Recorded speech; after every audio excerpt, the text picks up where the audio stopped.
Bonsoir. Le livre d'aujourd'hui s'intitule « Douloureuse mort, joyeuse fête ». Il est écrit par Christian Nzuzi Lukoki qui est avec moi sur ce point. D'entrée de jeu, je voudrais d'abord avant tout vous remercier pour l'invitation que vous m'avez lancée. Franchement, cette émission nous a beaucoup manqué. Mais je voudrais aussi vous féliciter pour le courage que vous avez eu de reprendre parce que ça faisait un certain temps que cette émission ne passait plus. En fait, mon père, effectivement, l'emploi et il devient, avec le temps, il végète parce qu'il s'est dit si je ne fais rien, je vais disparaître.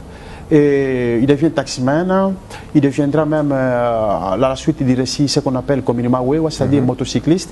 Et finalement, la chance lui sourit.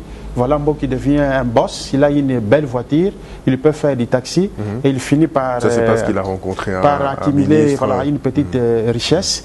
Et voilà, la suite du roman est assez parlant. Et aussi, mon défunt père avait l'habitude de médiquer à travers les proverbes.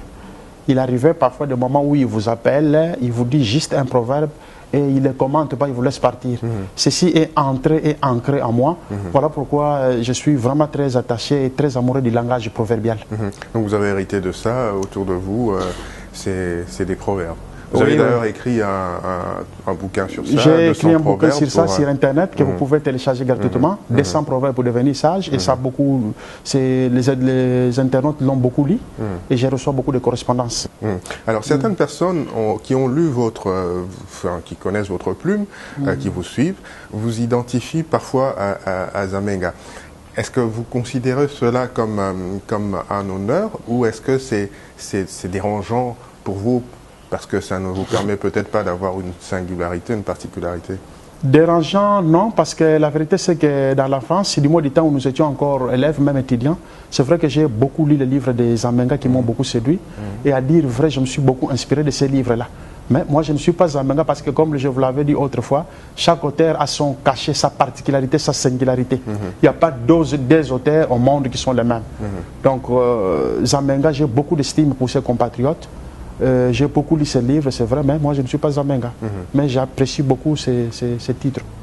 Alors la problématique de ce livre, et même l'intitulé de ce roman, Douloureuse mort, joyeuse fête, je le rappelle à nos téléspectateurs, c'est lorsque justement la maman de Mbo, qui est arrivée du village entre-temps, qui est tombée malade, lorsqu'elle décède. On va rappeler qu'avant son décès, Mbo a été confronté à sa maladie, justement. L'accès aux soins de santé, ça n'a pas toujours été évident. Vous le racontez très bien dans l'ouvrage. Mais toute la problématique, c'est au moment où elle décède.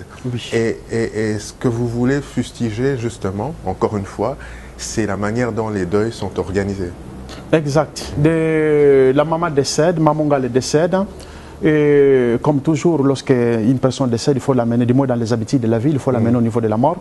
Et c'est justement à ce moment-là que de la morgue au cimetière, que Mbo découvre que finalement, un cadavre aujourd'hui n'est plus un simple cadavre, mais c'est devenu une marchandise. Il y a tout un business qui s'est développé autour de ça. Au niveau déjà de certaines morgues, il y a des maquilleurs, il y a des transporteurs, il y a des suiveurs, il y a des pleureurs même qui proposent leurs services. Alors, et jusqu'au cimetière, finalement, ça continue comme ça. Donc c'est une marchandise. Ça a retenu ma particulière attention. Parce que je veux bien, le roman en soi est d'abord une fiction, mais une fiction, oui. Évidemment, l'auteur que vous êtes, comme la plupart des auteurs, part généralement des faits vécus à côté de soi. Est-ce qu'on va dire que réellement, par exemple, dans une ville comme Kinshasa, il existe par exemple des suiveurs de cadavres? Enfin, je veux dire ceux qui assurent un certain suivi. Qu'est-ce que vous en savez? Bon, réellement, je préfère qu'on reste dans la fiction parce que c'est un roman, sinon on sortirait de ce cadre-là. Mais toujours est-il que ça, en fait, on appelle ça en littérature la transposition de la réalité en fiction. C'est-à-dire, on part d'une réalité, on part de certains faits qui sont vrais et on les transpose, du moins dans le cadre des romans, à une fiction. Mais toujours est-il que lorsque vous allez dans certains endroits, il y a parfois des habits. Je ne dis pas partout, mais dans certains endroits. J'ai eu, moi, enterré ma mère ici à Kinshasa. J'ai eu, il y a 3 ans, enterré mon enfant. Et j'ai eu observé effectivement qu'il y avait parfois certains habits. Oui, qu'il s'agisse de la morgue, qu'il s'agisse des cimetières ou un peu partout. Il y avait beaucoup d'habits et beaucoup d'engouement surtout. La tendance est de soutirer de l'argent à la personne qui est éprouvée, ce qui est pratiquement une espèce de déviationnisme qui ne cadre pas avec notre culture et nos réalités africaines. Toujours est-il que nous vivons dans une société qui subit plusieurs influences. Aujourd'hui, on parle de la mondialisation, avec l'Internet, le numérique, nous subissons plusieurs influences. Et tout cela dénature un peu nos habitudes. Parce que dans notre tradition, un mort, c'est un mort. Nos ancêtres vouaient un respect absolu aux morts. Et lorsqu'une personne était éprouvée, ce qui venait, c'était pour compatir. Ce n'était pas pour manger, ce n'était pas pour boire, ce n'était pas pour venir danser, festoyer autour des cadavres, comme ça se fait aujourd'hui dans certains lieux mortiers. Je crois que vous avez déjà eu l'occasion de le voir. Pendant que les uns pleurent, les autres festoient. Il y en a même qui, lorsqu'ils apprennent qu'il y a un décès, cas de décès au quartier, il y en a qui courent en ville à acheter de nouveaux habits parce qu'il faut bien paraître les jours du deuil. Ça, ce ne sont pas nos coutumes, ce ne sont pas nos valeurs. Que chaque peuple doit être attaché à ses cultures, à ses coutumes, à ses manières de faire. Parce que comme les morts, c'est qui les vivants d'aujourd'hui, les morts d'aujourd'hui étaient les vivants hier. Et les vivants que nous sommes aujourd'hui, demain, nous allons mourir.